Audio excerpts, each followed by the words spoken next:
Hello, I'm Denise Scaloni. Welcome to today's episode of Empowering You. My guest today is Fairy Grace. She's an inspirational speaker and author, as well as a former model, actress, and TV host. She's had such an exciting career with her ups and downs. I can't wait for you to meet her so she can inspire you. I hope you enjoyed today's episode.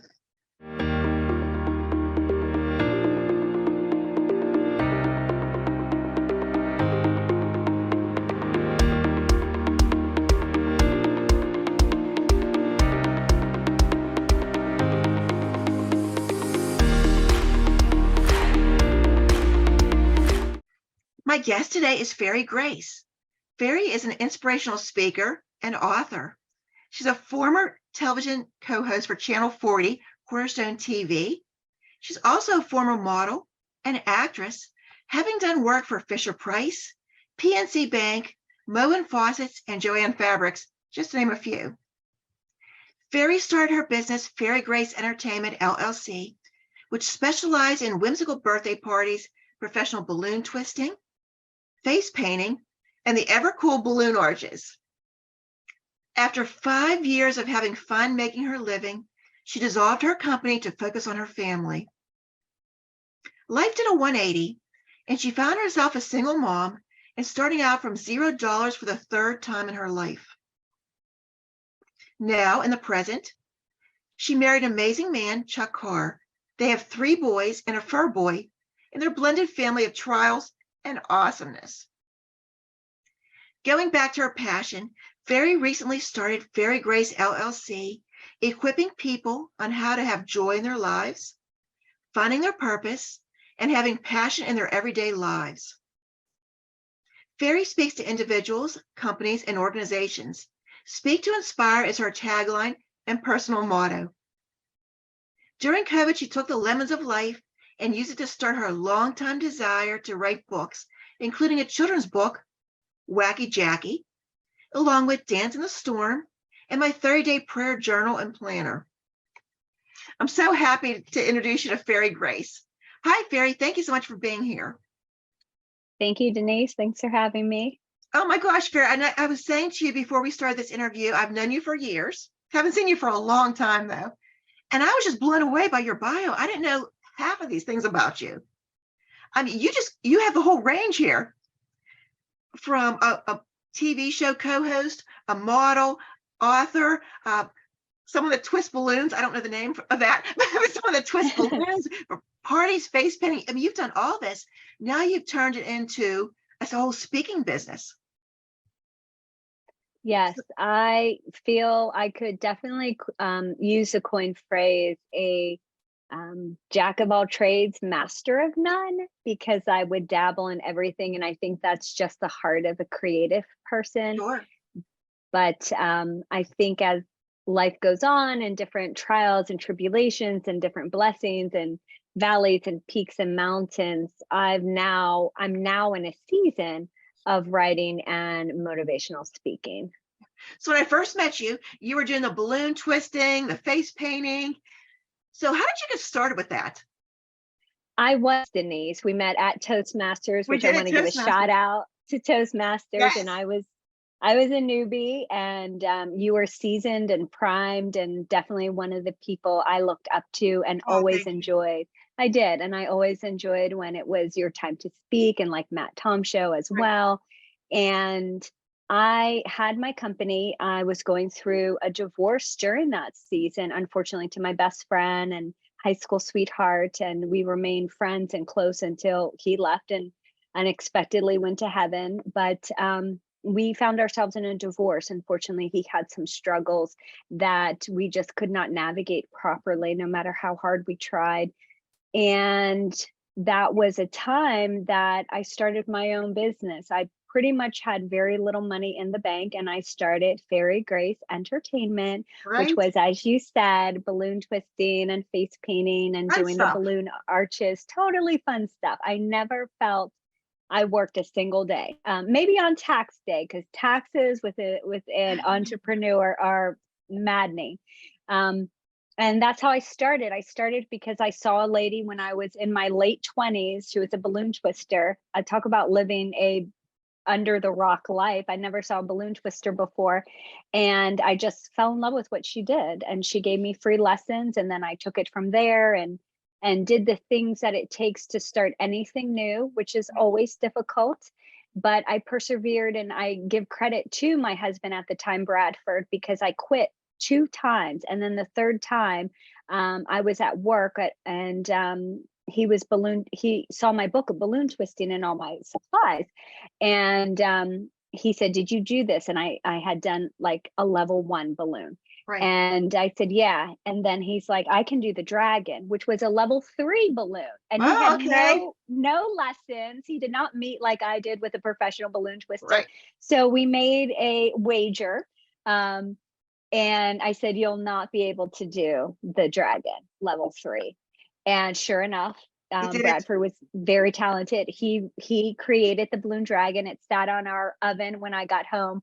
And I thought, you know what? If he can do it with no education, nothing but a book, I'm going to give this another try. I didn't like sometimes when we see people doing the things we want, we get envious, we get jealous, we feel nasty inside.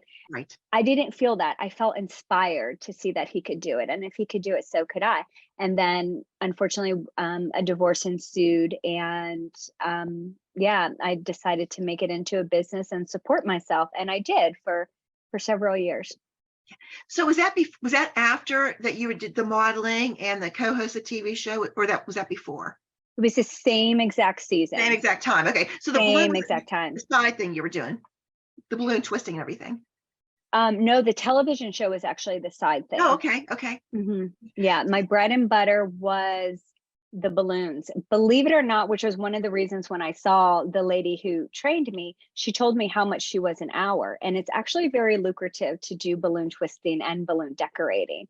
The reason why it's probably so lucrative, it's because no one wants to do it. So it's pretty much a No. supply and demand, that people really don't want to go through all that you have to get to the level that you could make decent money. So it was my bread and butter. I remember we had, because we would do our shows live with Doug Sellers, the producer and director, amazing, talented man. And one night I had a choice of being on the live television show that we had every Thursday. The re-airs are still on Cornerstone, or doing a very lucrative balloon twisting job. And I really wanted the balloon twisting job because I was Right. making great money, but I didn't. I said no. And the irony is, we didn't even need me for that episode because we had a guest speaker and he was going to do the teaching in our rotation. So, and the director really loved him so much that the director did my part, which was interviewing the people. And all I did, and I don't want to say all I did, but all I did was answer. We had live prayer lines that you can call in during our show and we would pray with you. So I did that. But I thought to myself, and this is what I want to tell your guests watching, you should always listen to your intuition. You should always listen to your gut. You should always listen to that still small voice, because it knows something that Right. you don't, and you need to listen to it. And I didn't. Talk ourselves So into things sometimes. Like our I'm voice, sorry. we talk ourselves into things sometimes. Like Yes. our intuition will say, go do the balloon twisting, but you're like, no, I should do the TV thing. So we try to talk ourselves and reasons ourselves with things. Yeah, you automatically know if you're, now this is the caveat, is you have a healthy mind, you have a healthy life. Not saying you're perfect, but that you're operating on a healthy level in all areas. Then yes, the still small voice, the intuition, that your conscious, your subconscious, all of that's talking to you will tell you what you should do. But like you said, sometimes you'll talk yourself out of it when you know you should do it, or you'll talk yourself into Right. something Right. that you know you should not do. And it always, I It think every backfires. time I'm like, oh, that's why I felt like that. And I did, and I overrode it. So yeah, don't do that, people. Don't make the mistake. And the assistant director of the show, I had confided in her. I'm like, I so should have done that job. So Doug Sellers, the director, he said, listen, Fairy, if you ever have something else you want to do it. We'll always fill in for you, and I'll just make sure, That's we nice. use someone else. So yeah. So always being a performer and entertainer, because you've done a lot of that. So then you move into speaking. Now, how did that come about? How did you decide I'm gonna make my career a speaker? Because you've always been a good speaker, seeing you in Oh, Toastmasters thank you. and giving your speeches. But what made you decide to go out there and be an inspirational speaker? Because that's not an easy thing to do. I mean, It speaking is actually, easy, and the speaking part's very easy. Just comes easy to some people, but the business of speaking is not an easy road to take. well, I appreciate that, all those compliments thrown in there, Denise. I did not find speaking, speaking found me. And I always hate when very successful people say that, like they're at top of their game and when Right. the 20%, I'm like, oh, come on, really? But I have to say it found me. And the long and short of it in a bullet point, I was at my church, not to talk too faithy because I always want to reach everybody, no Mhm. matter your denomination or your faith. But this is just how my story was. I was on our prayer team and someone came up to me from another organization in our church and he said, hey, we have a really big community event, we have 4 speakers coming and one of them canceled. And as I was praying, the Lord kept giving me your name, would you like to speak at this community event? And being the automatic yes person, just because I'm an extrovert and I'm a go-getter and I'm a Enneagram number 7, like Right. all about life and opportunity, and I said, absolutely. And next thing I know, it was really funny because the Shop and Save lady that we all know was the MC. So I actually met her that day and we actually modeled together in different avenues and different entertainment realms Mhm. and going to different events. But I went on stage. I wasn't really sure what I was going to say, which is normal for me. I have this really weird phenomenon, Denise, that I cannot prepare for a speech. I Yeah, I'm the cannot. same way. It has to naturally come out. So it's really refreshing that you're the same way. So right before I'm about to go on, I'm like, what on earth am I going to say? And now this is a short version because there is a longer version. But I went on and, Kathy, the Shop and Save lady, was like, that was amazing. The guy that asked me to speak, he's like, now I know why your name kept coming to me. It was so anointed. It was so on point. I honestly cannot remember at all what I said except for the scripture verse that I used. And then from there, people just started asking me to speak through events. And it pretty much is the same. I don't really advertise or promote yet. It's just word of mouth. They've heard me Right. speak somewhere and then they reach out to me. So what mostly do you speak about, Fairy? Because you have a wide range of topics you can speak about. So what is you really focus on, and what's your favorite speech? I know you don't have like one specific thing, but what is your favorite thing to talk about whenever someone hires you to speak? Well, I love that question because I'm very passionate about what I speak about. I did just join a professional speaking group to help me kind of hone in on being known for something because in That's your a hard part, doing that. it is. It really is because you want to speak about so much because you're passionate about so much, you believe in so much. And I'm really trying to have them help me to figure out what is my niche that I should be known for and really focus on. But off the top of my head, some things I love to speak about, Denise, are confidence, Mm. belief in yourself, having joy in your life no matter what, and going after your dreams and your purpose. Basically, letting people know that they are truly priceless, one of a kind, and no one can do the things that they are called to do. And the world needs them, and they're loved and they're wanted. That's just some of it. I could go on for hours about that. And now Fairy Grace is an author. Tell us about Wacky Jackie. How did that come about? So I'm a big fan of Brian Tracy. I don't know Mhm. if you know Brian Tracy. Sure. So world renowned business owner, leader, Yeah, speaker, author. great. And I love some of the nuggets he's invested in my life just by watching him on YouTube. And I do want to apologize with my TMI voice. I am sick today, so I do apologize You for sound that. great. Oh, thank you. I needed to hear that. Thank you for You breathing sound life great. back into me. Um, Brian Tracy says there's opportunity in the failure. There's opportunity in the bad things that happen. I'm paraphrasing, but he said that's what multimillionaires all have in common. They all have in common that they look at the failure, and look for the opportunity. And I've implemented that theory, that mindset, that principle, whatever you want to call it. And I truly use it when I'm feeling like something's really bad or not okay. And COVID happened. And I was an entertainer, I was a speaker, balloon Everything shut twister. down. Everything shut down, Denise. Yeah, I had know. one phone call and it was like, hey, I know we have you booked for June, but we're going to cancel. Right. And then another phone call trickled in. And next thing you know, I realized every single person that year in 2020 canceled, even my December events, Sure. because we didn't know what was going on. No one knew everything. Yeah, right. So I said to myself, oh my gosh, I have no income all year. What am I going to do? And I said, I took Brian Tracy's words and I says, okay, look for the opportunity failure. I've always wanted to write a book. I have plenty of time to write a book. Right. Now, I really want to write adult books in the sense of self-help, but I also know with a creative person, you need to build momentum because we look at something, oh, shiny, let's do this. Oh, Sure. this is neat. And we don't finish anything unless we Right. become aware of this weakness Right. and discipline.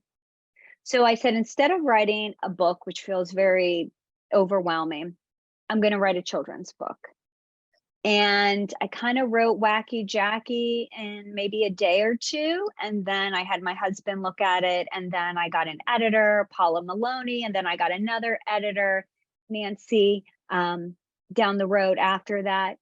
Her last name's slipping my mind at this point. I apologize, Nancy, my editor. But if you read any of my books, she's in there. But these two ladies edited Wacky Jackie. And then I found some people really loving it. Children, it's a children's book. Not only children liked Wacky Jackie, but I had lots of adults come to me saying, I'm Wacky Jackie. Because my heart is just like in speaking, Denise, we don't feel like we fit in.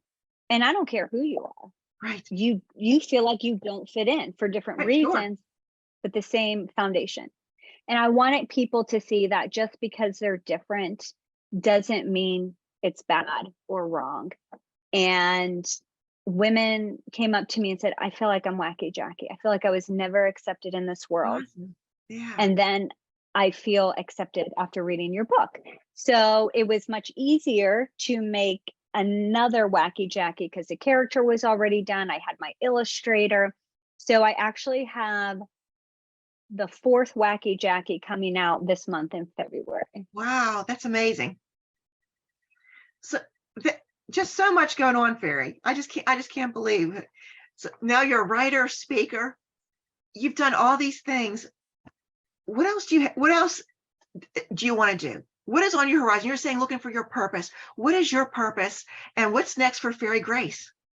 Oh, that's a great question again, I guess Denise. that's 2 questions. I love it. I always say my purpose is helping you find your purpose.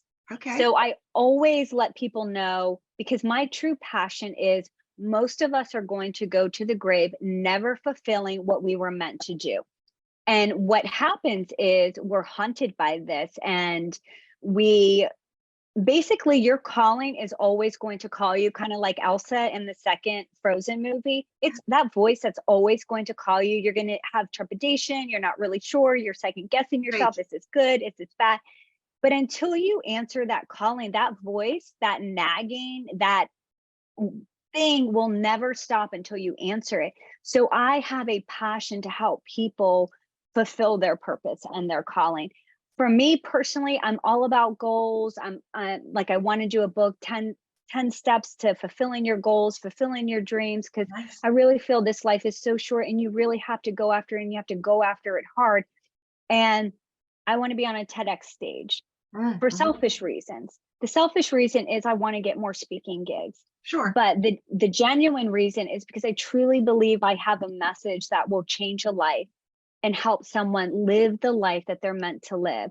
And I've been through a lot in my life, and I take those moments and I tell people, this is what I've been through. It doesn't define me, it refines me. And I tell people the coin phrase that I love when someone said it in her speech, it's either going to make you bitter or better. And I always That's really opt good. to having my situations of the hell, of the toughness to make me better and to learn and grow. So I'd love to get on a TEDx stage, which I'm working with a speaking company to fulfill that. And hopefully it will succeed by 2023. I have no doubt in my mind, Fairy. You can do whatever you put your mind to. So I have one final question for you. What would you tell yourself if you can go back and talk to yourself back when you were a single mom? You said you had $0. What is the one piece of advice you could give yourself? Wow. I think I had so many women in my life that spoke life into me you have to remember, I was a Disney princess in my mind when I was younger. So I never thought, one, that I would divorce, let alone become a single mother. It was feeling like my worst nightmares had come true. Right. And I found myself in a very unhealthy situation. I had people praying for me and supporting me and my mom, who has since passed, which is another thing that I have overcome in the Hades that whole season brought. But my mom was there for me, and we didn't have a close relationship in our life. So the tragedies and the rough things that happened to us actually gave us that relationship that I always wanted, that closeness as a child.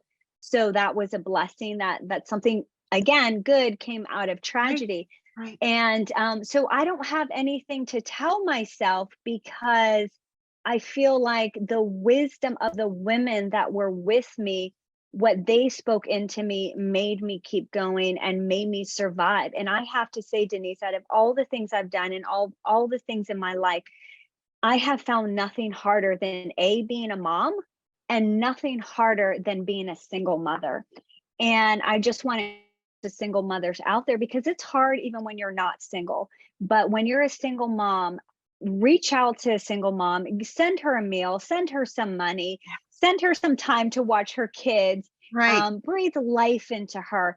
And not just single moms, there's single dads out there too. So I want to give a shout out to single dads. Yes. But my advice is to my old self, single mom, keep the friends that you have, because they will instill life in you when you feel like all has died and passed away. Oh, that's beautiful, Fairy. So thank you so much for being on the show. I know what you're saying is going to resonate with the people watching. And I'm just so happy we finally made this happen. I wanted to do this for a while, and I'm happy that we reconnected again after so many years. And I know we're going to be seeing great things from you. So everybody look out. You're going to be seeing Fairy Grace everywhere. Well, thank you, Denise. It was an honor, and honestly, kudos to you. You are a mover and shaker, and it inspires me when I see you on social media, what you're doing, but it also ignites me to say, okay, Fairy, get yourself going too. So what you're doing and writing your book and speaking, again, it's not a surprise to me. I fell in love with you when we met years ago, and I appreciate this opportunity. Thank you so much, Fairy.